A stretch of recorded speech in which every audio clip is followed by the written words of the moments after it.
여러분 잘 아시는 것처럼 그것 때문에 온 거죠. 2017년이 종교개혁 500주년인 건 아시는 거죠? 알고 오신 거죠? 예, 그러니까 1517년에 이제 종교개혁이 이제 공식적으로, 물론 그 이전부터 이런저런 활동들이 많이 있었지만, 그때 이제 공식적으로 이제 마틴 루터에 의해서 이제 시작이 되면서, 이제 올해가 이제 500주년입니다. 그러다 보니까 아무래도 이제 올해 여러 형태로 이제 종교개혁에 관한 중요한 많은 학회도 열리게 될 것이고, 세미나도 많고, 그다음에 뭐 책도 이제 엄청나게 많이 이제 나올 거고요. 저도 지금 준비하고 있는 것들이 이제 이미 나온 것도 있고, 이미 그러니까 12월 31일에 나온 게 하나 있어요. 제가 쓴 거 혹시 아시나요? 종교개혁과 정치. 예. 그리고 이제 그게 하나가 있고, 그 다음에 올해 내내 엄청나게 많이 나올 겁니다. 제가 지금 번역하고 있는 칼빈 전기도 또한 나올 이 정도도 있고요.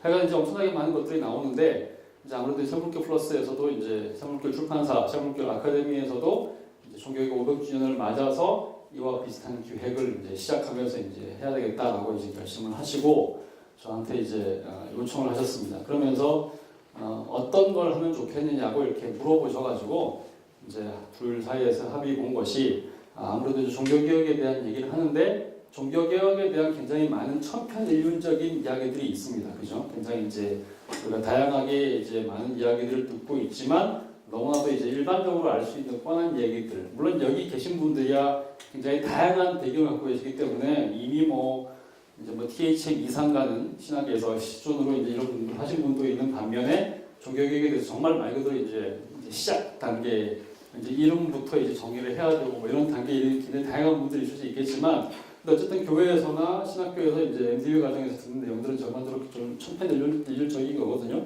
근데 그런 것뿐만 아니라 그런 것들은 이제 기본적으로 우리가 책을 읽으면 이해할 수 있기 때문에 그것보다는 종교개혁이라는 이 주제 자체를 단지 신앙적인 영역 또는 이제 종교적인 영역에만 가두지 않고 좀 더 이제 큰 틀에서 어떤 면에서 이제 이것이 서양 사회에 어떤 기여를 했는가, 어떤 구원을 했는가, 심지어는 또 어떤 식으로 영향을 주고 또 한편으로 어떻게 영향을 받았는가. 어떤 면에서는 선교개혁이라는 것이 그냥 하늘에서 갑자기 뚝 떨어진 그런 사건이 아니고 이제 쭉 전개되는 전반적인 틀 속에서 일어나는 일이고 이후에도 그런 식으로 전개가 된단 말이죠. 그런 점에서 이제 종교개혁을 단지 종교의 개혁뿐만이 아니라 전체 역사, 기독교뿐만 아니라 종교라는 기독교뿐만 아니라 정치, 경제, 사회, 문화 이 모든 영역에서 어떻게 상호 영향을 주고 받았는가. 그렇게 되는 과정에서 이제 어떤 것이 가장 중요한 어떤 이제 요소였는가. 그런 변혁을 이끌어내고 또는 이제 변혁을 가져오게 된 그런 것들을 이제 다룰 만한 책이 있는가라는 이제 고민을 하다가 그런 주제를 가장 잘 다룰 만한 책이 아무래도 알래스터 맥그라스가 쓴 이제 기독교 그 위험한 사상의 역사라고 이제 저희가 합의를 본 거예요. 그래서 이제 이 책을 이제 우리가 읽고 이번 그 6주 동안에 이제 여러분들이 읽으셔야 되는 거예요. 읽고 이제 강의를 이제 듣는 그런 시간을 갖도록 했습니다. 그래서 일단 이제 오늘은요 어쨌든 이제 우리가 일종의 이제 서론 같은 시간이죠. 그래서 이 강의를 좀 더 이렇게 자세하게 책에 대한 종교개혁 각자의 루터, 칼빈, 츠빙글리 이런 사람들에 대한 사상 하나하나를 소개하는 그런 시간이라기보다는 오늘은 이제 전체적으로 일단 우리가 이번 6주에 걸쳐서 어떤 얘기를 할 것인가 라는 얘기를 전체적으로 쭉 얘기를 하고 그 다음에 이제 이 책 자체에 대한 얘기를 좀 이제 하도록 하겠습니다. 왜냐하면 이제 이 책이 굉장히 탁월한 책이라는 것들은 여러분 아시죠? 누군가 그렇게 얘기를 했죠? 그죠? 굉장히 탁월한 책이라고 누군가 얘기를 했을 거예요. 그죠? 그렇게 쓰여진 글을 읽었을 겁니다. 그죠? 근데 이게 어떤 책인데 정확히 어떤 의미에서 이것이 특별한 책인가?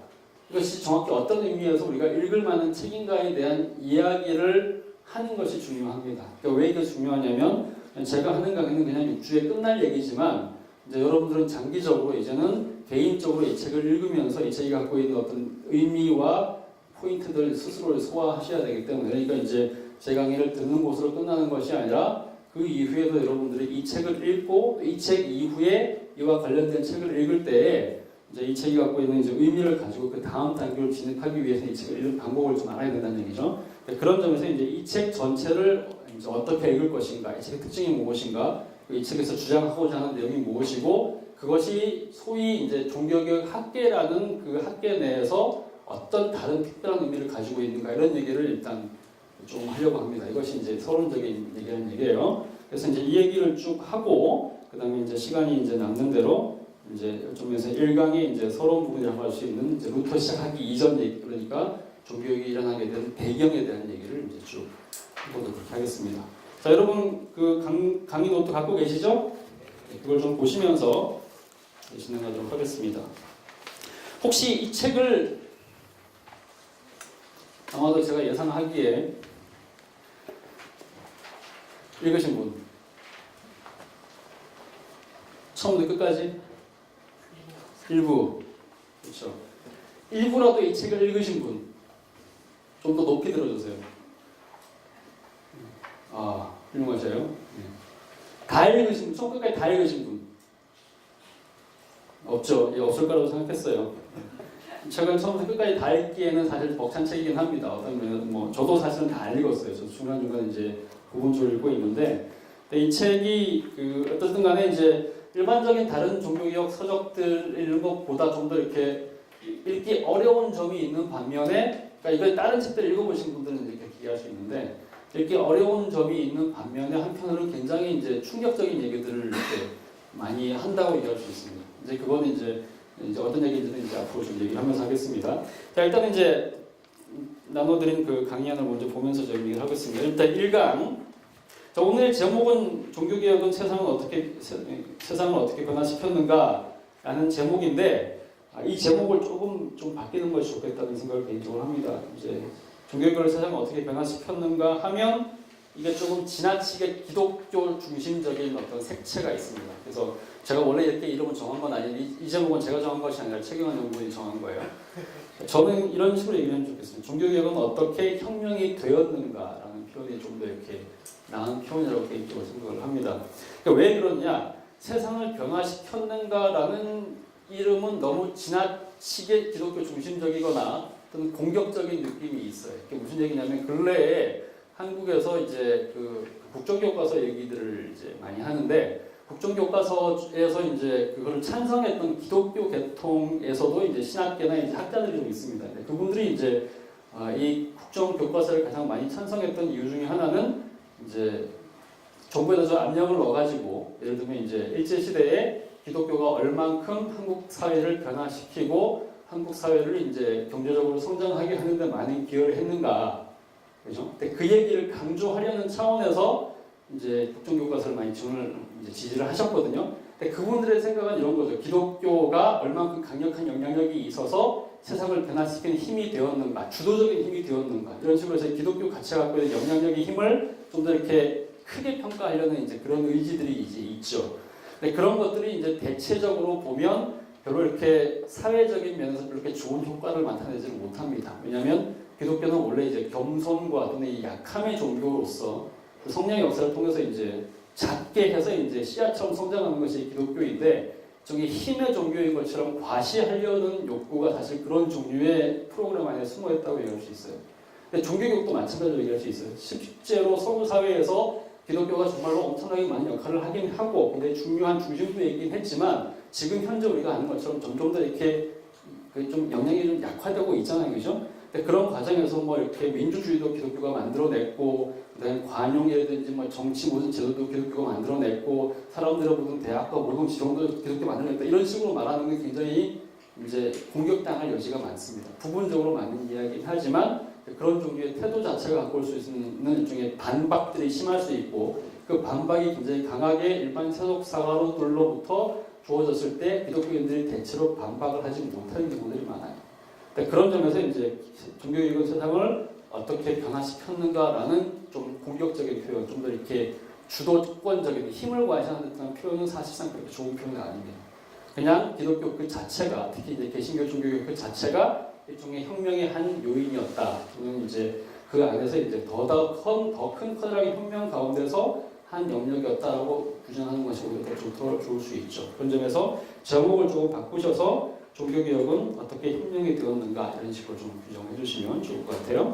자, 그렇게 해서 일단 이제 강의 내용을 기본적으로 이제 6주를 우리가 진행을 하게 되는데, 일단 처음 이제 1, 2, 3주는 오늘은 이제 개요하고 그다음에 이제 배경 얘기를 좀 하고요. 다음 주부터 이제 2주 동안에 걸쳐 가지고 이제 가장 종교교육의 역사에서 가장 기초적인 설명이 되는 이제 기본적인 이제 교파들의 발전 과정들이 있죠. 루터의 종교개혁, 그 다음에 이제 소위 개혁파라고 하는 우리가 알고 있는 찌빙글리와 칼빈의 종교개혁, 그 다음에 이제 영국에서 일어나게 되는 이제 잉글랜드에서 일어나게 되는 성공의 종교개혁, 그 다음에 이제 종교개혁의 이제 제3의 세력이라고 할 수 있는 소위 제세례파 종교개혁, 이런 종류의 이제 종교개혁들이 발전되는 과정을 기본적으로 이제 2주 정도에 걸쳐서 쭉 진행을 하고, 이것은 아마 좀 더 자세하게 하면 점점 엄청나게 늘어가지고 이것만 가지고도 이제 한 학기 내내 할 수 있는 내용들이지만, 이런 것들은 여러분들이 이제 어느 정도 선지식을 가지고 있다는 전제하에, 또는 앞으로 선지식을 갖게 될 가능성이 있다는 전제하에 좀 간단하게 다루고, 그 다음에 이제 바로 넘어가가지고요 4, 5, 6주가 되면 이것이 진짜로 이제 이 맥그라스 책이 갖고 있는 어떤 특징 같은 것들인데, 그냥 단지 어떤 스토리들만 가지고 얘기하는 것이 아니라, 그렇다면 이 종교개혁이라는 것이 소위 어떤 의미에서 위험한 사상이 될 수 있었는가, 어떤 면에서 위험한 어떤 이렇게 혁명의 어떤 단초가 될 수 있었는가라는 그런 주제들을 가지고 이야기를 하면서 이제 하는 것이 소위 표현이라는 영역이에요. 그래서 4주에 보시면 이제 표현 1에 성경, 교회, 예배, 이것이 이제 어떻게 캐톨릭에 이전에 있었던 캐톨릭과는 다르게 새로운 종류의 이제 사회, 새로운 종류의 이제 기독교적인 표현들을 드러내는 원천이 되었는가 얘기를 하고요. 사실 이것이 중요하죠. 그 다음에 이제 표현 2로 넘어가면 이제 권리와 자유의 역사라 그래가지고 개신교 정치 및 사회 사상, 그러니까 이제 이 개신교 종교개혁이라는 것이 단지 종교의 영역에서의 변화만이 아니라 어떻게 소위 이제 사회적으로 진출을 해서 일종의 이제 목소리들을 만들어내게 되었는가라는 그런 부분에 대해서 다루는 이제 시간인데, 말하자면 이것은 이제 좀 더 이제 구체적으로 얘기를 하자면, 이제 이번에 이제 그 제가 종교개혁과 정치라는 책을 썼다는 거 이제 여러분 알고 계시죠? 몇 분 중에 알고 계신데요.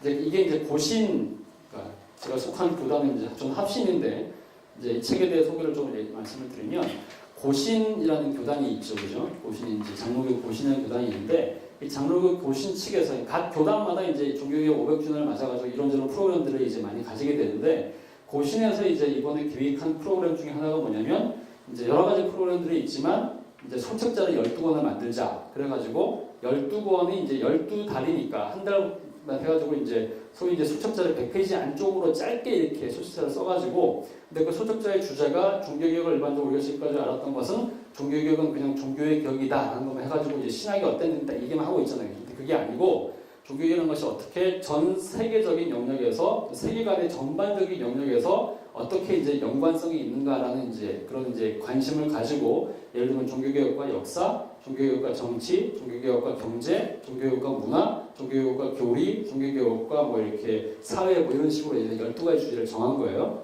근데 그 주제를 가지고 이제 12명이 책을 썼습니다. 각 분야에서 이제 전문적인 어떤 지식을 갖고 계신 분들이.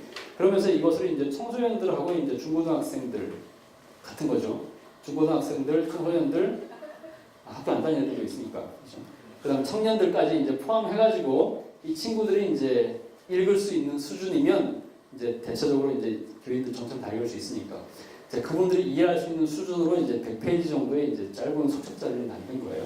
제가 이제 쓴 영역이 이제 이 영역이 정치라는 영역을 썼는데, 그러니까 말하자면 이제 우리가 종교개혁이 갖고 있는 어떤 그 사회적인 함의, 전체 세상에 관한 함의를 얘기한다면 말하자면 진짜 12개의 주제가 최소한 필요하다는 얘기죠. 그죠? 12개 또는 이게 무한대로 늘어나가지고 30개, 40개, 50개가 될 수도 있어요. 근데 뭐 최소한으로 줄어도 어쨌든 12개가 된다는 얘기죠. 그러니까 이제 최소한 이 얘기를 하려면 어쨌든 간에 12번 이상의 강의가 필요합니다. 최소한은. 왜냐면 그 주제를 다 얘기를 해야 되는 거니까. 어떻게 연결되어 있는지, 그죠? 근데 이제 그거를 제가 다 할 수는 없죠. 우리가 이제 정해진 시간이 있고, 이제 소위 말해서 이제 저 같은 경우 이제 방학 때만 이걸 할 수 있는 이제 프로그램이기 때문에, 그래서 앞에 있는 3개는 기본적으로 이제 표현에 대해서 이제 기본적인 역사를 다루고, 나머지 3개, 그러니까 이제 4주, 5주, 6주에 관련된 나머지 3개를 얘기할 때 이것을 전부 다 할 수가 없기 때문에, 그래서 이제 제가 제일 잘할 수 있는 주제인 동시에 어떤 면에서는 오늘날의 우리가 지금 처해 있는 그 정치적인 현실과 관련해가지고 봤을 때, 한국 사회의 이제 위급한 상황에 있잖아요, 그죠? 이런 상황으로 봤을 때 기독교인들이 지금 우리가 살아가는 이 사회에서 이 정치적으로 어떤 목소리를 내야 되는가라는 고민을 저희만 한 건 아니란 말이죠. 왜냐하면 지난 500년 내내 이 사람들은 그 고민을 한 거였으니까. 그 사람들이 어떤 고민을 했는지, 그리고 그때그때 상황에 따라서 어떤 종류의 반응과 대응들을 했는지를 이제 다루는 이제 주제로서 정치를 특별하게 선정을 한 거죠. 왜냐면 제가 썼으니까. 그래가지고 이제 이 주제를 5주에 다루고, 그 다음에 이제 마지막 주에는 이제 예술로 이제 넘어가서, 이거는 이제 어떤 면에서는 좀 다양한 주제를 많이 다룰 수도 있겠지만, 예술이라는 주제는 이제 오늘날 사람들에게 가장 중요한 어떤 그 요소 중에 하나는 문화라는 주제 속이죠. 그 문화라는 주제가 사실 우리 삶을 지배하는 굉장히 중요한 어떤 요소이기 때문에, 그런 점에서 이거는 이제 뭐 다르게 더 중요한 내용들이 있을 수도 있겠지만, 좀 더 이렇게 흥미진진하게 또는 이제 좀 더 이렇게 재미있게 여러분들이 이제 마지막 시간이니까 좀 더 이렇게 편하게 들을 수도 있으면서도 접근도 좀 편하게 이제 할 수 있도록 이제 마지막을 좀 이렇게 좀 맛있게 마무리하려는 그런 의도에서 이제 정한 것이 이제 문학과 영화, 스포츠, 예술에 대한 얘기입니다. 하여튼 그렇게 해서 이제 6번 좀 아쉽긴 하지만 어쨌든 6번 정도로 이렇게 제안을 해서 전체적으로 쭉 이렇게 다루고, 그 다음에 더 중요한 이야기들은 여러분들이 추가로 여러 가지 형태들을 통해서 독서를 통해서 또 제가 이제 그 강의 중에 추가로 여러분들한테 이렇게 좀 소개하는 책들이 있을 겁니다. 그런 것들을 좀 읽으시고, 그다음에 이제 다른 노트를 통해 가지고 또 앞으로 차후에 이제 이 아카데미라든지 아니면 다른 것을 통해서 개설될 강의를 통해서 여러분들이 스스로 좀 찾아갈 수 있도록 그렇게 하면 좋겠습니다. 자, 그럼 이제 다시 아까 얘기했던 것처럼 돌아와서요. 자, 1강으로 넘어갑니다. 1페이지입니다. 책에 대해서 이제 소개하는 시간인데, 자, 오늘은 이제 교재를 소개하고 강의 계획에 대해서 먼저 말씀을 좀 드리도록 하겠습니다. 자, 저자는 이제 알리스터 맥그라스죠. 자, 알리스터 맥그라스는 이제 여러분들이 잘 아시겠지만, 한마디로 맥그라스를 뭐라고 정의할 수 있을까요? 맥그라스를 하면 딱 떠오르는 한마디의 어떤 그 용어가 있을 수 있겠죠. 어떤 사람은 모르는 사람. 그렇게 말씀하시는 사람도 있겠죠. 모르는 사람도 있잖아요. 맥그라스 모르는 사람 있죠. 그렇죠. 뭐 그래서 모른단 말이죠. 모르는 사람 있어요.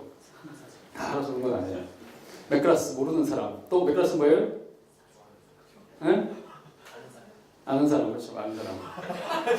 또 뭐예요? 얘기 좀 해보세요.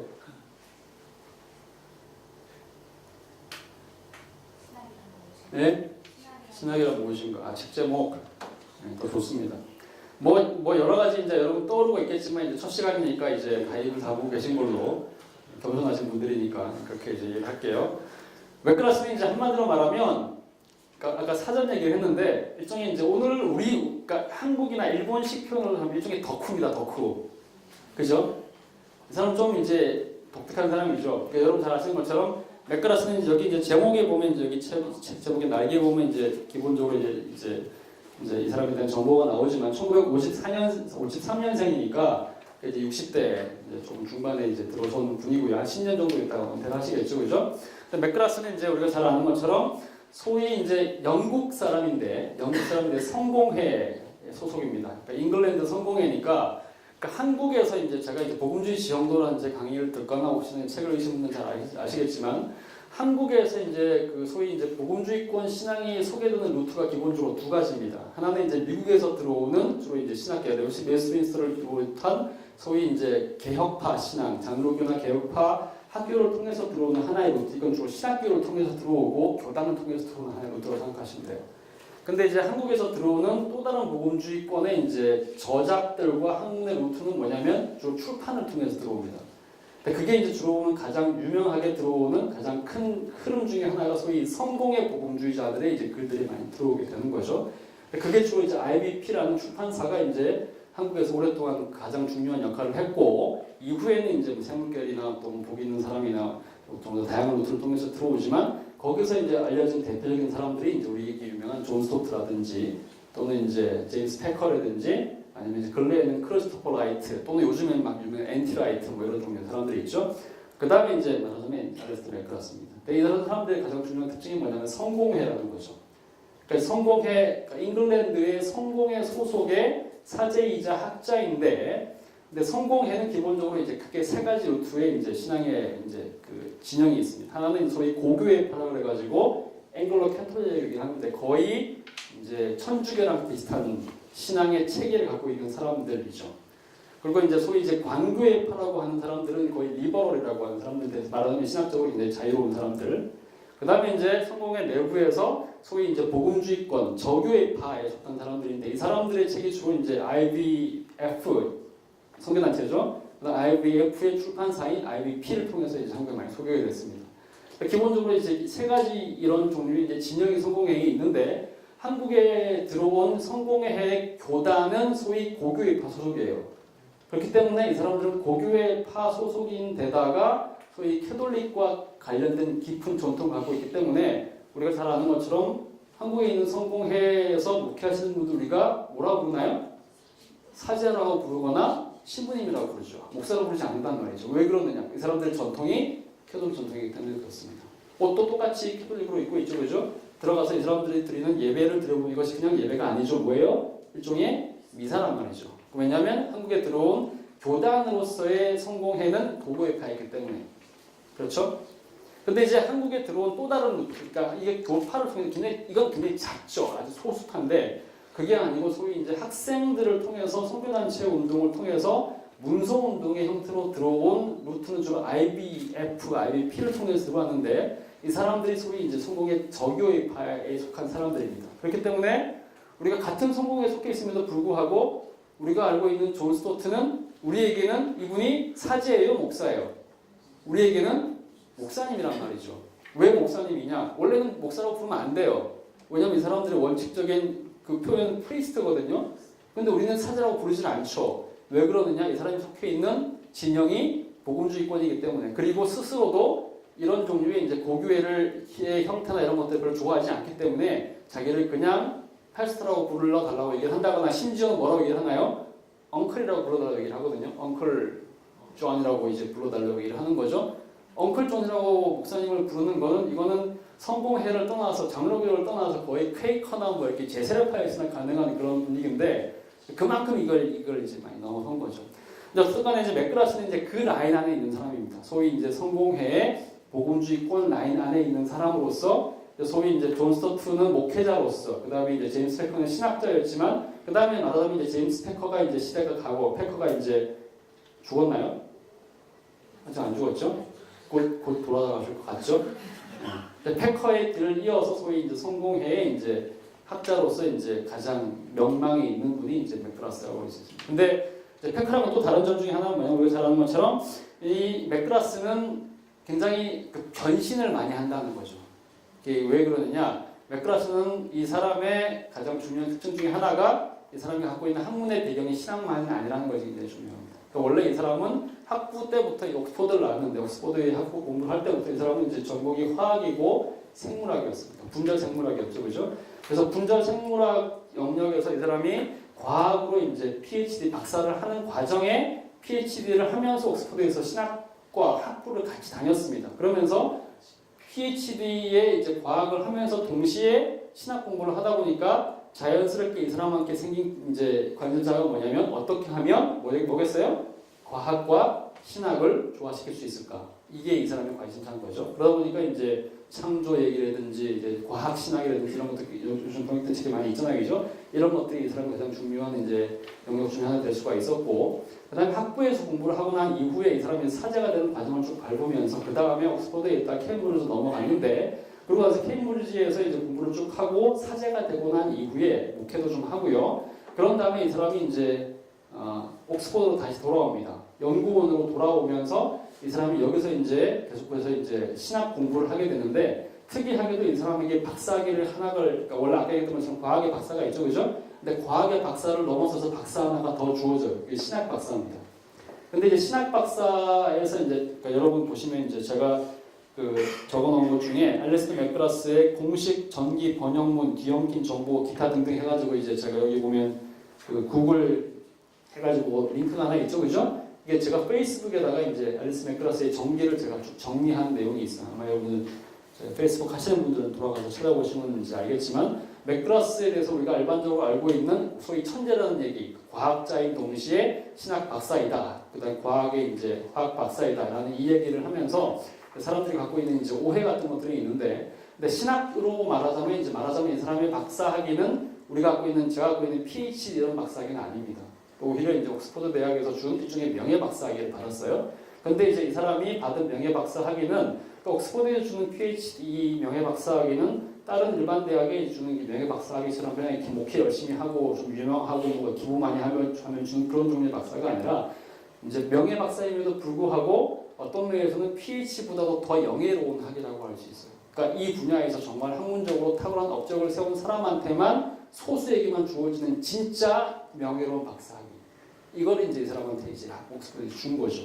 근데 그러면서 이 사람이 이 학위를 받으면서 옥스퍼드 안에 이제 위클리프 홀이라는 이제 학교가 있었는데 이게 뭐냐면 이제 옥스퍼드는 이제 여러분 아시겠지만 옥스퍼드는 옥스퍼드 대학에 있고 그 안에 수많은 칼리지들이 있잖아요, 그죠? 칼리지 소속이 이제 어디냐에 따라서 이제 이 사람이 어떤 면에서 이제 평생의 그 동료 인간 관계가 결정이 된다고 할 수 있는데 위클리프 홀은 원래는 이 사람이 처음 확장을 했을 때는 이 사람이 이 위클리프 홀이 옥스퍼드 대학 소속이 아니었습니다.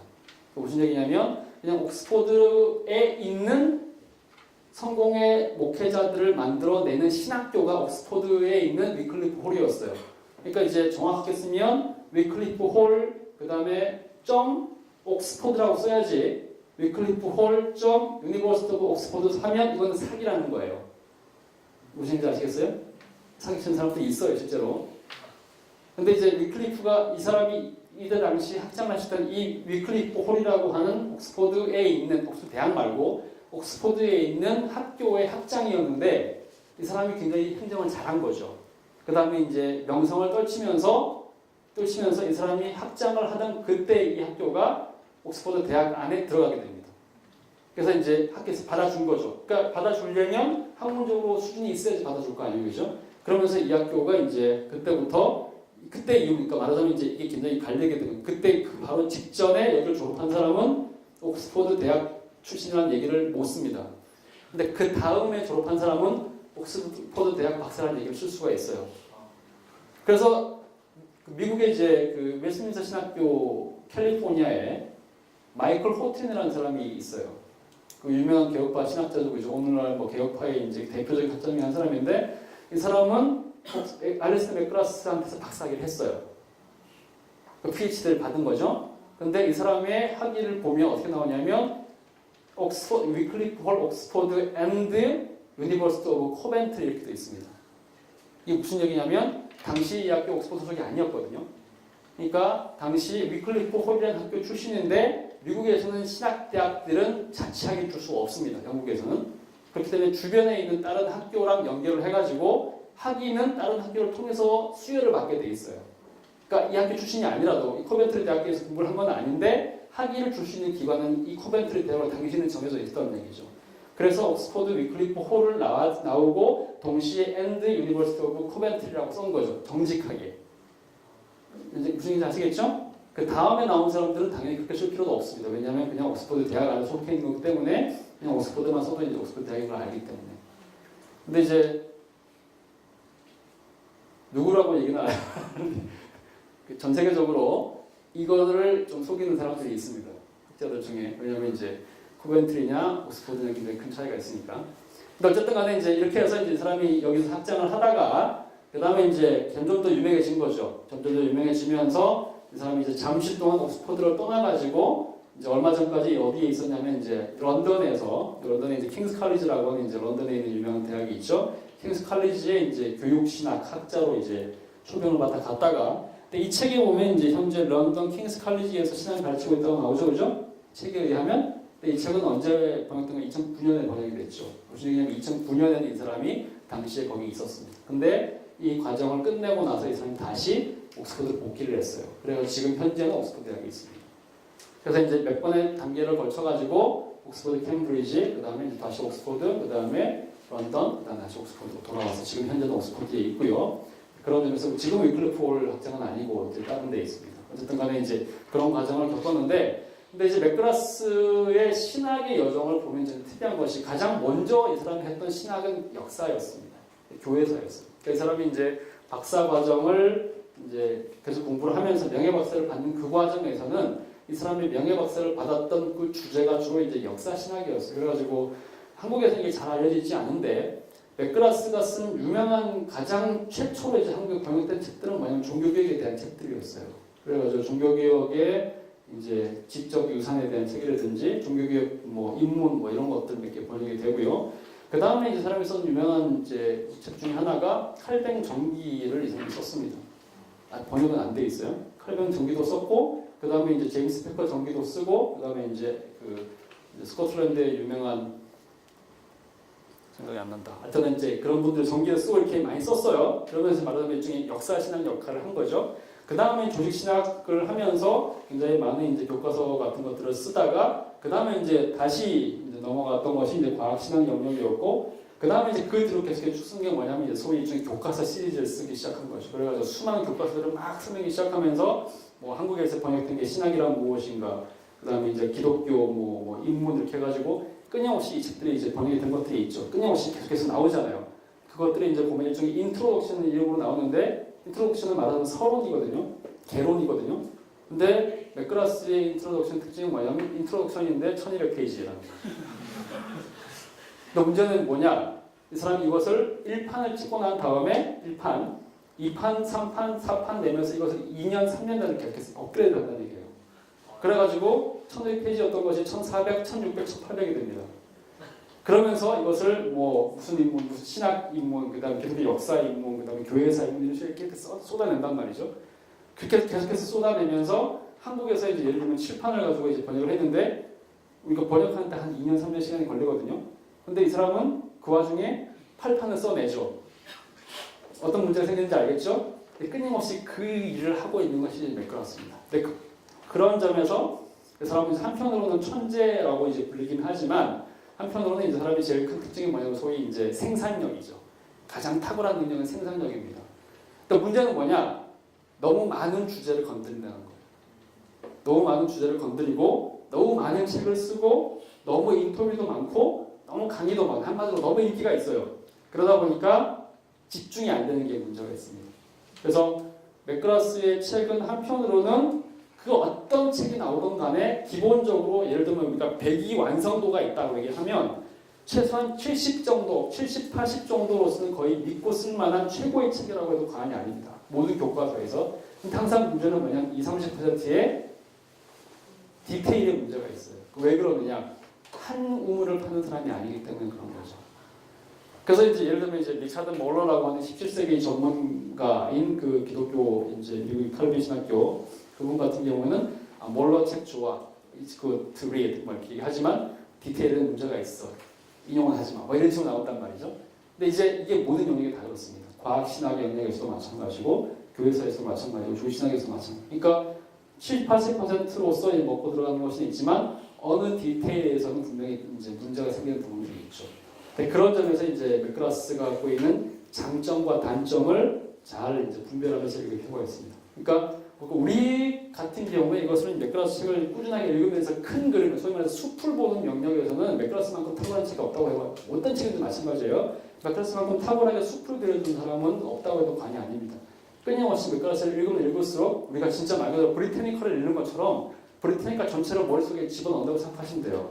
근데 브리타니카를 읽어도 우리가 예를 들면 이제 특정 영역의 어떤 세부적인 디테일은 브리타니카만으로는 알 수가 없잖아요. 교과서도 많은 거죠. 그런 점에서 이제 그 디테일을 다루는 책들은 맥그라스가 아닌 다른 책으로 그걸 채워줘야 된다는 거죠. 그런 점에서 이제 맥그라스가 갖고 있는 어떤 중요한 특징들과 장점과 단점들이 이제 제시가 된다고 할 수 있고요. 그래서 이 책도 사실 그런 점에서 한편으로는 이제 그런 디테일의 부분에서는 부분적으로 약간 좀 이렇게 문제가 있을 수 있습니다.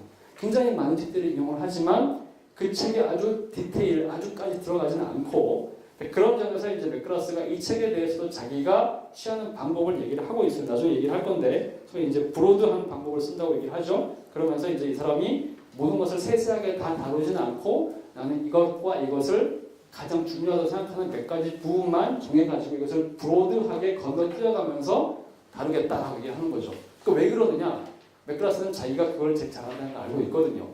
그보다 더 자세하게 들어가면 자기한테 문제가 생긴다는 것을 알고 있거든요. 그러니까 맥그라스가 자기의 그 능력을 그냥 극대화할 수 있는 방식을 쓰는 겁니다. 이거 전략인데 이 전략이 굉장히 탁월하게 이제 잘 들어맞는 전략인 거죠.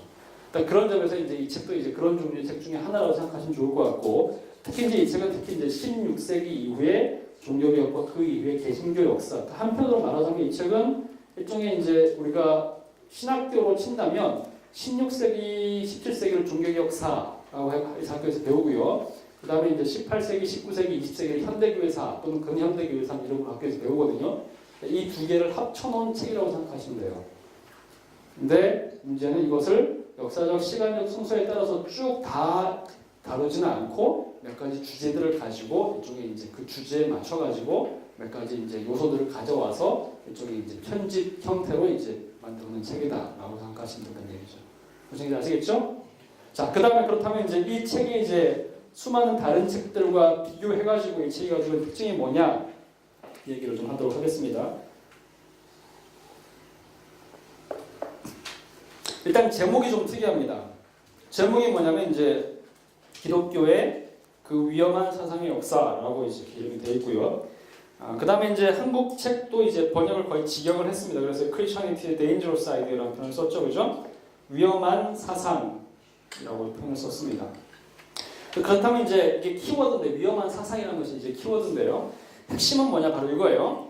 16세기 종교개혁의 중심에는 여기 나와 있는 1번 들어보시면 됩니다. 중심에는 모든 신자가 성경을 스스로 읽고 해석할 수 있다는 과격한 사상이 있다는 것이 이제 가장 중요한 특징입니다. 그러니까 과격하고 위험한 사상이라는 표현을 썼는데 그 과격하고 위험한 사상이 뭐냐? 이게 한마디로 말하면 모든 사람이 성경을 스스로 읽고 자기 스스로 이 성경을 해석할 수 있도록 허용한 것이 개신교라는 거죠. 그렇죠? 개신교 원래 그렇게 했죠, 그죠? 근데 그것이 말하자면 그 이전의 모든 기존의 질서를 뒤엎는 일종의 혁명 같은 요소를 가져올 수 있다는 것이 이제 이 사상의 이제 핵심입니다. 근데 그걸 다른 말로 하면 영적 민주주의라는 표현으로 이제 맥클라슨 얘기를 했어요. 영적 민주주의라는 표현으로. 근데 이것을 우리가 다른 말로 좀 익숙한 용어로 얘기를 한다면 뭐라고 얘기할 수 있냐면 소위 만인제사장서라고 하는 내용을 가지고 얘기할 수 있습니다. 근데 이제 제가 이제 뭐 제 학교에서 수업 시간에 얘기를 하고 있을 때 이런 종류의 강의에서 많이 얘기를 하지만 이게 원래 이제 만인제사장이라고 하는 표현이 이제 정확한 표현은 아니에요. 왜 만인제사장이 아니냐면 영어로 이제 만인제사장, 한국말로 이제 만인제사장 이렇게 쓰는데 이렇게 쓰죠. 영어로는 이게 뭔지 아세요? 영어로는 이렇게 씁니다. 프리스트죠. 이게 사제고요. 제사장. 그 다음에 이 뒤에 뭘까요? 세인트라고요? 만인 이거를 직역하면 어떻게 돼요? 뭐죠? 만인이 뭐예요? 만인은 all people이죠. 맞아요? 직역하면 어떻게 외쳐보죠? 직역하면. 근데 원래 영어 표현이 이걸까요? 예? 원래 표현이 이게 아닙니다. 이게 뭐예요? 뭐죠? 이렇게 됩니다. 뭐죠? 전신자. 그러니까 만인제사장은 공식적으로 틀린 말이에요. 전신자 이렇게 되겠죠. 무슨 얘기냐? 모든 사람이 다 제사장 얘기는 아니에요. 모든 사람이 다 제사장. 예수 안 믿는 사람은 이러나 저러나 성경을 해석할 수 없어요. 왜? 성경이 이제 우리가 기독교 신학의 본질에 의하면 신앙은 그러니까 성경은 하나님의 말씀, 성령의 영감으로 주어진 말씀이기 때문에 성령으로 인해서 거듭난 신자가 아니면 이것을 이제 믿음으로 받아들일 수가 없게 되겠죠, 그렇죠? 그런 점에서 이제 기본적으로 이제 만이라는 표현은 아니고 전신자인데, 근데 이 전신자, 그러니까 신자 믿는 사람들 모두가 사제가 된다라는 이제 이 표현이 이제 기본적으로 이제 정확히 맞는 표현입니다. 근데 이 표현 자체가 엄청난 이제 파급 효과가 있다는 거죠. 이게 무슨 얘기냐? 기본적으로 그 당시 중세에 나중에 좀 더 자세하게 얘기를 할 건데요. 그림 보면서 얘기를 할 건데요. 중세 신학의 가장 중요한 특징은 뭐냐면 한마디로 말하면 중세 캐톨릭 신학은 단 한마디로 오늘도 마찬가지인데 기본적으로 캐톨릭 신학을 단 한마디로 규정을 한다면 뭐 다른 학자들은 좀 다르게 얘기를 할 수도 있겠지만 저는 단 한마디로 기독교 특히 이제 캐톨릭의 신학을 한마디로 표현하면 이 표현 안에 이제 모든 것이 다 담겨 있다고 얘기할 수 있습니다. 무슨 얘기냐면 모든 정확히 이제 여기 써 있는 거 이제 읽어드릴게요. 어디 나오냐면요. 여기 나옵니다. 2페이지를 보시면요. 종교개혁의 원인과 배경이라는 2장이 있죠. 그죠? 여기서 보면 중세 캐톨릭 신학에서 교회의 지위와 역할이라는 내용이 있죠. 그죠? 거기에 키프리아누스라고 하는 이제 초대교회 말기의 신학자가 한 중요한 얘기가 있습니다. 이게 무슨 얘기냐? 뭐라고 써 있나요? 교회 밖에는 구원이 없다. 이것이 이제 중세 신학을 거의 한마디로 표현하는 굉장히 중요한 요소입니다. 이게 무슨 얘기냐면 중세 신학에 의하면 캐톨릭 교회의 신학에 의하면 구원을 받을 수 있는 유일한 길은 뭐예요? 교회 안에 들어가는 거예요. 이게 무슨 얘기냐면요. 개신교에서는 가장 중요한 구원론의 핵심이 뭔가요? 구원론의 핵심이 뭐예요? 뭘로 구원받는 거죠? 뭐예요? 그죠? 믿음으로 구원받는다라는 이신칭이라는 사상이 가장 중요한 사상이에요. 그죠? 근데 그 이신칭이라는 사상의 중심에 누가 있나요? 그 예수 그리스도의 십자가를 이제 믿음으로 구원받는 건데 그것을 믿는 주체가 누구예요? 나죠, 나. 그죠? 그게 무슨 얘기냐면 기본적으로 내가 믿고 안 믿고 여부 물론 그것을 이제 하나님께서 은혜를 주셔서 믿게 만드느냐 아니면 내가 믿게 되냐 그 믿을 권리가 나한테 있느냐 이거에 따라서 칼빈주의와 알미니어스 이렇게 바뀌긴 나눠지긴 하겠지만 어쨌든 핵심은 기본적인 핵심은 뭐냐면 이것이 나라는 주체가 중요한 거죠. 나라는 개인이 예수를 믿을 수 있는 굉장히 중요한 결정권을 가지고 있고 그것에 대해서 그 누구도 그를 간섭할 수 없어요. 맞죠? 근데 중세의 신학에 의하면 키프네스가 굉장히 중요한 얘기인데요. 교회 밖에는 구원이 없습니다. 내가 구원을 받는 그 방식은 나의 믿음으로 받는 것이 아니에요. 어떤 식으로 받는 것이냐? 내가 교회라는 유일한 구원의 방주 안에 들어가느냐 들어가지 못하느냐에 따라서 내 구원이 결국에 결정됩니다. 그러니까 한마디로 캐톨릭 신학의 핵심에서는 뭐냐면 기본적으로 이런 거죠. 교회 안에 들어가는 것. 그러니까 처음부터 태어나자마자 소위 성례라는 것을 통해서 칠성사라는 것을 통해 가지고 유아 세례라는 절차를 통해서 기본적으로 교회 안에 들어가는 발걸음을 시작을 하고 그죠? 중간에 입교를 통해서 교회 공적으로 들어가게 되고 그 다음에 끊임없이 내가 죄를 지을 때마다 이것을 내 개인이 하나님과의 관계에서 이것을 일대를 해결할 수 있는 문제가 아니기 때문에 그쵸? 내가 죄를 지을 때마다 뭘 해야 되나요? 소위 고해 성사라는 것을 통해서 그 죄를 내가 스스로 용서받는 것이 아니라 교회의 대표인 누구? 사제에게 허락을 받아서 내 죄가 용서를 받게 된단 말이죠. 그죠? 그렇고 나서 결혼도 교회 안에 속해 있는 것이고 마지막에 죽을 때는 마지막에 뭘 해야 되는 소위 종부성사라는 걸 해야 됩니다. 죽기 전에 사자가 와서 이 죄가 용서받았다고 선언을 해주는 의식을 겪어야 된다. 이게 소위 칠성사라는 거거든요. 근데 이것이 기본적으로 사제가 그 안에서 하는 역할인데 이것은 기본적으로 뭐냐면 교회 안에 들어가서 행해지는 일인 거죠. 교회라는 소위 구원의 방주에 들어올 수 있도록 제일 먼저 그 역할을 열어준 사람이 누구냐? 사제. 마지막으로 중간에 내가 죄를 지을 때마다 내 죄를 용서해주는 내개체. 이진 중보자가 누구냐? 사제. 그 다음에 내가 죽을 때 천국 갈 수 있도록 그 문을 열어주고 최종적으로 나를 천국에 부르는 사람이 누구예요? 사제죠. 그죠? 근데 그 사제는 소위 교회의 대표란 말이죠. 그죠? 그렇기 때문에 중세의 캐톨릭 신학에 의하면 성직자가 없는 구원이 있을 수가 없습니다. 이 성직자는 그저 기본적으로 목사, 개신교의 의미에서의 목사, 그러니까 말하자면 목양을 하고 말씀을 전하고 양을 치는 그런 종류의 사람이 아니에요. 그거는 그냥 누구나 할 수 있는 역할인 거죠. 그게 아니라 중세의 사람들은 뭐냐면 사제죠, 사제. 구약 시대에 말한 그대로 제사장인 거죠, 제사장. 그죠? 문에 들어와서 그냥 성전 문 뜰어만 있는 것이 아니라 들어가서 최종적으로 하나님과 만날 수 있도록 중간에서 이제 모든 중재자 역할을 하는 유일한 구원의 길로서의 존재하는 그 매개자, 중보자. 그 사람이 사자거든요. 그래서 그 사제가 바로 교회의 대표이고 사자가 아닌 사람은 교회 바깥에 있는 사람들입니다. 그 사람들을 데리고 올 수 있고 그 사람들을 넣고 다시 내보내고 하는 모든 역할을 감당하는 사람은 누구냐면 기본적으로 사제라는 거죠. 그런 점에서 이제 사람들이 굉장히 중요하게 이제 사제라는 것을 아주 중요한 가장 중요한 일종의 이제 중보의 매개체로 만들어 놨기 때문에 예수 그리스도라고 하는 대제사장 밑에 진짜 제사장이 있단 말이에요. 그렇기 때문에 미사가 뭐예요? 미사는 뭐냐면 기본적으로 미사에서는 우리는 기본적으로 이제 우리가 믿는 개신교에서는 예배를 들어가면 가장 중요하게 예배의 순서 안에 있는 것이 설교잖아요. 그죠? 설교는 그냥 하나님의 메시지를 우리가 듣고 반응할 수 있는 우리 스스로의 선택이 여러 가지 이제 달려있는 그런 요소라 그러면 캐톨릭에서 드리는 미사는 기본적으로 이름 자체가 이 미사는 그 자체가 희생제사라는 의미입니다. 그죠? 알고 계시죠? 희생제사이기 때문에 사제가 와서 매 예배 때마다 반드시, 매 미사 때마다 반드시 행해야 되는 것이 있어요. 이것이 없으면 미사가 아닌 거죠. 그게 뭘까요? 성찬입니다. 설교 없어도 돼요. 미사에서는요. 미사는 설교 없어도 됩니다. 설교를 따로 딱히 준비하지 않아도 그냥 정해진 그 기도서와 정해진 설교서가 이제 교황청에서 내려오기 때문에 그걸 그냥 그대로 읽기만 해도 그냥 말씀이 선포가 된 것으로 인정이 됩니다. 근데 이것이 없으면 예배가 안 된단 말이죠. 그게 뭐냐? 그게 성찬입니다.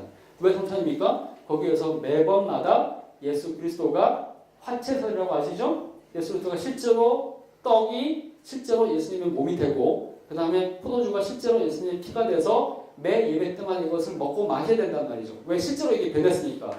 이게 무슨 얘기입니까? 실제로 매 주일마다 예배를 드릴 때마다 미사를 드릴 때마다 소위 제사를 또 드리고 또 드리고 또 드리고 또 드린단 말이죠.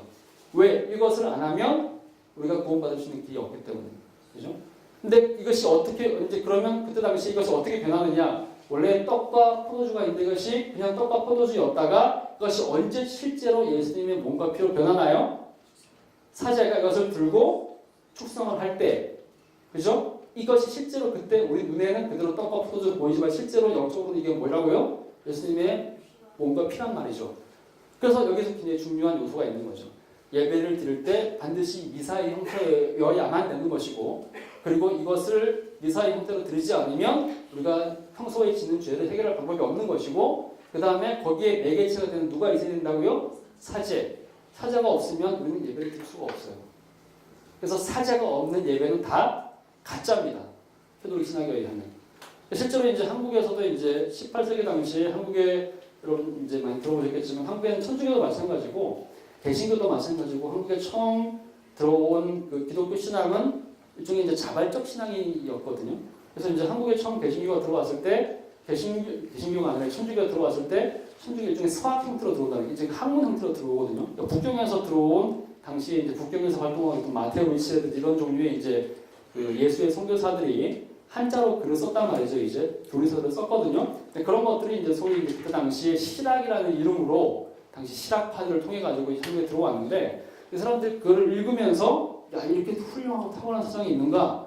사람들이 이제 다 평등하다고 얘기를 하고 예수만 믿으면 다 구원받는다고 얘기를 하고 여기는 신분의 차이가 없다고 하더라. 감동해가지고 막 이 책을 이제 읽으면서 기독교에 대해 결정을 하거든요. 근데 공부만 하다 보니까 이걸로 끝나면 안 되겠다는 얘기죠. 진짜 신자가 되기 위해서는 그냥 책만 읽어서 그냥 동의만 하면 안 되고 실제 신자이기 위해서는 예배를 드려야 된다는 사실을 알게 된 거예요. 그래가지고는 이 사람들이 모여가지고 자기네들끼리 그 책을 읽으면서 교리서를 읽으면서 예배를 드리기 시작했어요.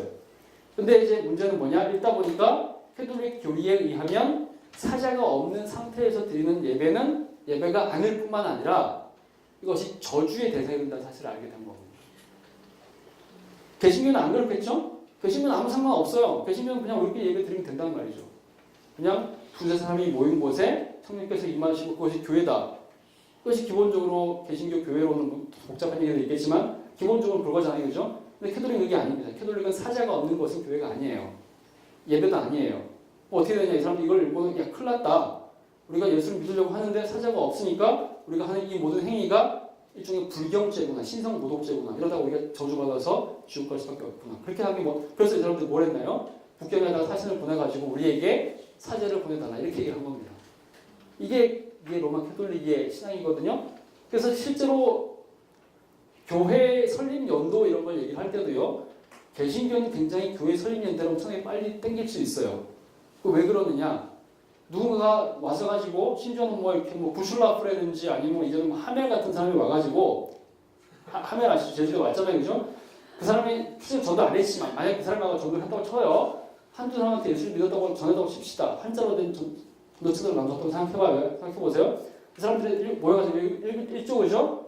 예수님이 나를 위해서 죽었대 라고 마음의 감동을 받다고 이 사람들이 모여가지고 예배를 드릴 수 있겠죠, 그죠? 그러면 개신교에서는 그것을 교회 설립 날짜로 잡습니다. 야, 우리는 300년 전에 개신교 들어왔어. 이렇게 할 수 있단 말이죠. 그러다 보니까 우리가 공식적으로는 지금 현재 1884년 알렌이 들어온 것을 공식적인 날짜로 삼지만 동네마다 막 더 빨리 막 땡기려고 하는 데들이 되게 많아요. 왜냐하면 그렇게 개신교 교회는 굉장히 물론 이제 장로교는 좀 더 엄격할 수 있겠지만 뭐 친례교나 퀘이커 이런 데 굉장히 단순하단 말이죠. 잡을 수 있습니다. 근데 로마 캐톨릭은 진짜 그렇게 할 수가 없어요. 만약에 캐톨릭이 정말 제대로 정말 그냥 그런 식으로 해서 모인 것만 가지고 예배드린 사람들, 처음 신자가 생긴 것만 가지고 교회가 시작됐다고 치면 우리도 한국 개신교, 천주교도 역사를 200년까지 당길 수 있습니다. 그죠? 근데 천주교는 그렇게 안 합니다. 왜 그런지 아세요?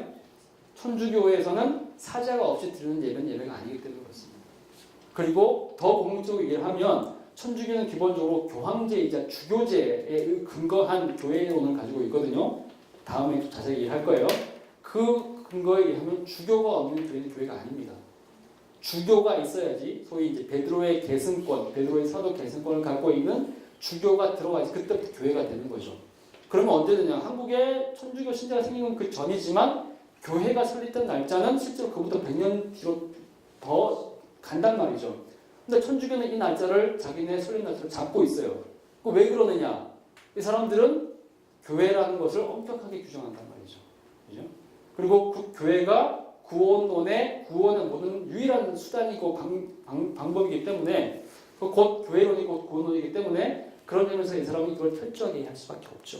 자, 이것이 이제 캐톨릭의 구원론이에요. 그죠? 근데 개신교에서 와가지고 사제가 특정 부류에 있는 사람들, 소위 이제 사도 계승을 갖고 있는 교황의 라인에 있어서 교황이 맨 위에 있고 베드로라고 하는 그 로마의 교황 이 맨 위에 있고 그 밑에 있는 추기경, 그 밑에 있는 대주교, 그 밑에 있는 주교, 그 밑에 있는 지역 사제들 이 라인을 따라서 소위 이제 안수 주어진 사람들만 사제란 말이죠. 이 사람들은 어마어마한 특권을 갖고 있는 거죠. 세상에 있는 모든 사람들의 구원을 관장할 수 있는, 중보하고 중재할 수 있는 특권을 갖고 있는 사람들이 사제거든요. 그죠? 그러니까 이것은 이 사람들은 특권층이 될 수밖에 없어요. 권리와 권한과 권위가 다 이 사람들한테 있는 거죠. 그러니까 교회가 중세시대에는 거의 유일한 권위였습니다. 모든 영적 권위는 거의 유일하게 교회에만 있는 거죠. 그리고 교회 안에 있는 사제들한테만. 그러니까 평신도와 사제는 너무너무 다른 존재란 말이죠. 근데 개신교에서 나와가지고 뭐라고 얘기를 합니까? 그 사람들만 사제가 아니라 예수를 믿는 모든 사람이 다 사제라고 얘기를 한단 말이죠. 이게 뭐예요? 이게 뭐예요? 이단이죠. 미친놈들이죠, 한마디로. 그러니까 말하자면 마틴 루터가 이 얘기를 했을 때 이 사람들이 보인 반응이 어떨지를 한번 생각해보라는 얘기죠. 그러니까 우리는 그냥 단순하게 지금 너무나도 당연하게 생각하는 그런 얘기들인데 루터가 1517년에 95교주를 딱 갖다 붙이면서 이 얘기를 했을 때 로마 캐톨릭교에서 어떤 반응을 했을지 생각을 해보라는 얘기죠. 그러니까 말하자면 그냥 이제 우리식으로 편하게 얘기하면 이 미친 이만희가 나타난 거예요. 유사명이 나타난 거란 말이죠. 그렇죠? 완전히 또라이가 나타난 겁니다. 그래가지고는 이제 하는데 루터가 처음은 아니었어요. 그죠? 그 전에 비슷한 얘기를 한 사람들이 있었죠. 근데 이 사람들은 다 어떻게 됐습니까? 다 죽었죠. 왜 죽었나요? 이런 얘기를 하면 모든 권위가 붕괴가 되고 이게 단지 교회의 권위가 붕괴되고 마는 것이 아니고 말하자면 모든 사회 질서가 무너진단 말이죠. 그죠? 정해진 질서라는 게 있거든요. 하나님께서 부여하신 특정한 사람들, 특정한 부류의 계급자들에게만 주어진 권위라는 것이 있습니다. 당시의 사고방식에 의하면 계급제도를 당연히 하는 그런 시대에는 교회에는 그런 종류의 사제라는 사람들이 있고 사회에는 왕과 귀족이라고 하는 거의 이 세상에서 그런 역할을 부여받은 사제 역할과 비슷한 어떤 권위를 부여받은 사람들이 있단 말이죠. 근데 이런 얘기를 하는 순간부터 그런 것들이 기본적으로 다 붕괴될 수밖에 없는 그런 혁명적 요소를 띠게 되겠죠. 그죠? 근데 그 이전에 이런 얘기를 한 사람들이 있었지만 이 사람들은 다 죽었죠. 화형을 당해 죽었단 말이죠. 그 화형을 당해서 죽었다는 얘기는 무슨 얘기냐? 사형의 수단이 굉장히 다양했잖아요. 그죠? 사형을 해서 그러니까 그런 종류의 이제 소위 이제 참남한 얘기를 하면 신성모독적인 얘기를 하면 그 이전에 다 죽였는데 죽이는 방법이 굉장히 다양했어요. 그죠? 목을 잘라 죽일 수도 있고 목 매달아 죽일 수도 있고 그죠? 그 다음에 화형시켜 죽일 수도 있고 굉장히 다양한 감옥에 넣어서 죽일 수도 있고 굶겨 죽일 수도 있고 다양한 방법들이 있는데 이런 종류의 얘기를 하는 사람들 우리가 지금 알고 있는 개신교의 교리와 비슷한 얘기를 하는 사람들은 아주 일괄적으로 똑같은 형벌을 당해 죽었죠. 그 형벌이 뭐였습니까? 뭐였어요? 화형이죠. 그럼 왜 이런 얘기를 하는 사람들은 왜 똑같이 화형을 당해 죽었을까요? 그죠? 화형을 당하게 하는 이유는 아주 분명합니다. 그 화형이라는 것이 지옥을 경험하게 하는 가장 중요한 이제 방식이었기 때문에. 그러니까 지옥에 가서 우리가 경험하게 되는 것을 이미지화 시켰을 때 이게 뭐죠? 지옥은 뭐죠? 지옥에 대해 우리가 갖고 있는 이미지는 영원히 꺼지지 않는 불이죠. 그죠? 영원히 꺼지지 않는 불인데 그 지옥을 이 땅에서 미리 맛보게 하는 것이 바로 화형입니다. 그래서 실제로 화형은 한 번에 죽는 것이 아니란 말이에요. 처음부터 밑에부터 타고 들어오면서 내 다리가 타 들어가고 다리가 온몸 일그러지는 고통을 심장이 다 이제 완전히 그냥 그 멈추기 이전까지 그걸 느낀단 말이죠. 그죠? 살아있는 동안에 그 고통을 느끼게 만드는 것이 이제 지옥 형벌로서의 화형이라는 거죠. 그러니까 이때 당시의 사고방식에 의하면, 중세 사고방식에 의하면 개신교적인 이야기를 하는 사람들은 다 죽어마다가 이제 일종의 거의 악마 같은 존재였다고 생각할 수밖에 없는 것이죠. 근데 그런 상황에서 소위 이제 이 모든 사람이 실제로 교회가 아니라 모든 신자가 스스로 성경을 읽으면서 그 성경을 스스로 해석할 수 있다. 이전에 어떻게 했습니까? 성경은 아무나 읽을 수 있는 것이 아니었거든요. 누가 읽을 수 있는가? 읽을 수 있는 사람 정해져 있죠. 누가 읽을 수 있나요? 오직 사제들만이. 왜? 구원의 유일한 방주가 유일한 방식은 사제들이니까. 그러니까 사제들만 읽을 수밖에 없는 거죠. 사제들이 정해주는 해석만을 받아들여야 되는 거죠. 일반 사제들이 아니고 누구죠? 사제들 중에 우두머리인 누구죠? 교황과 교회의 공의회의 신학자들. 이 정해주는 거의 유일한 해석이 있습니다. 그 유일한 해석을 받아들이는 것만이 유일한 이제 구원의 길이었다고 얘기할 수 있어요. 그런데 이렇게 나와가지고 했던 얘기가 모든 신자가 성경을 스스로 읽고 해석할 수 있다고 얘기하니까 이것이 너무너무 위험하고 거의 강사상으로 받아들일 수밖에 없는 거죠. 그죠? 그러다 보니까 소위 이 영적 민주주의, 다른 익숙한 표현으로 전신자 제사장설이 나타나게 되면서 기존의 유일한 권리이자 권력으로서의 교회, 그리고 그 교회의 중심 세력인 성직자 체계가 이로 인한 굳건한 질서가 무너지는 것이 일어나는 거죠. 그죠? 근데 이것이 기본적으로 교회에서 일어나면서 일어난 일이 무엇이었냐? 그것이 바로 뭐라고요? 종교개혁이었다는 거죠.